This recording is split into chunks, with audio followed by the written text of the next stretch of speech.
সমালোচনার মুখে যুক্তরাজ্যের সিটি মিনিস্টারের পদ থেকে ইস্তফা দিয়েছেন টিউলিপ রেজওয়ানা সিদ্দিক। বাংলাদেশের ক্ষমতাচ্যুত প্রধানমন্ত্রী শেখ হাসিনার ভাগ্নি টিউলিপ নিজেই এক্সে এক পোস্টে এ তথ্যটি জানিয়েছেন। টিউলিপ সিদ্দিক যুক্তরাজ্যের অর্থ মন্ত্রণালয়ের অর্থনীতি বিষয়ক মিনিস্টার, ইকোনমিক সেক্রেটারি ছিলেন। দেশটির আর্থিক খাতে দুর্নীতি বন্ধের দায়িত্ব ছিল টিউলিপের কাঁধে। গত আগস্টে গণ অভ্যুত্থানে ক্ষমতাচ্যুত হন শেখ হাসিনা। এরপর শেখ হাসিনা সরকারের আমলে বাংলাদেশে 9টি অবকাঠামো প্রকল্প থেকে 80,000 কোটি টাকা আত্মসাতের অভিযোগ উঠে। তাতে শেখ হাসিনা ও তার পরিবারের অন্যান্য সদস্যের সঙ্গে টিউলিপ সিদ্দিকের নাম আসে। ওই অভিযোগ তদন্ত করছে দুর্নীতি দমন কমিশন, দুদক।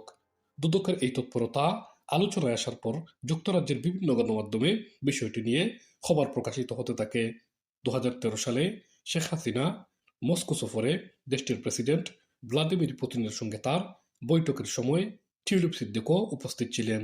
তার ওই ছবি এ সময় ফলো করে প্রচার করে বেশ কয়েকটি ব্রিটিশ গণমাধ্যম।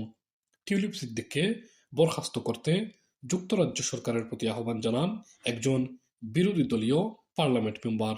বিষয়টি নিয়ে যুক্তরাজ্যের বিভিন্ন গণমাধ্যমে নিয়মিত খবর সম্পাদকীয় প্রকাশিত হতে থাকে। এর মধ্যে শেখ হাসিনার সরকারের সঙ্গে সংশ্লিষ্ট বেশ কয়েকজনের সম্পত্তি টিউলিপের ব্যবহার করা নিয়ে প্রশ্ন ওঠে।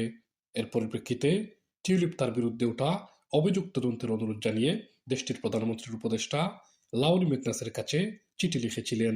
মন্ত্রীদের আচার আচরণ, নীতি নৈতিকতা বিষয়ে মেগনাস যুক্তরাজ্যের প্রধানমন্ত্রীকে উপদেশ দিয়ে থাকেন। ওই তদন্ত চলার মধ্যেই পদত্যাগ করলেন টিউলিপ সিদ্দিক। টিউলিপ সিদ্দিক গত বছর লেবার পার্টির মনোনয়নে টানা চতুর্থবারের মতো যুক্তরাজ্যের পার্লামেন্ট মেম্বার নির্বাচিত হন। এরপর গত জুলাই তাকে economic secretary to the treasury and city minister পদে নিয়োগ দেয় প্রধানমন্ত্রী কিয়ার স্টারমার নেতৃত্বাধীন সরকার। গত বছরের 4 জুলাই অনুষ্ঠিত যুক্তরাজ্যের সাধারণ নির্বাচনে দক্ষিণ পশ্চিম লন্ডনের হ্যাম্পস্টেড অ্যান্ড হাইগেট আসন থেকে টানা চতুর্থবারের মতো পার্লামেন্ট মেম্বার নির্বাচিত হন টিউলিপ সিদ্দিক। তিনি 2015 সালে প্রথম যুক্তরাজ্যের পার্লামেন্ট মেম্বার হিসেবে নির্বাচিত হয়েছিলেন।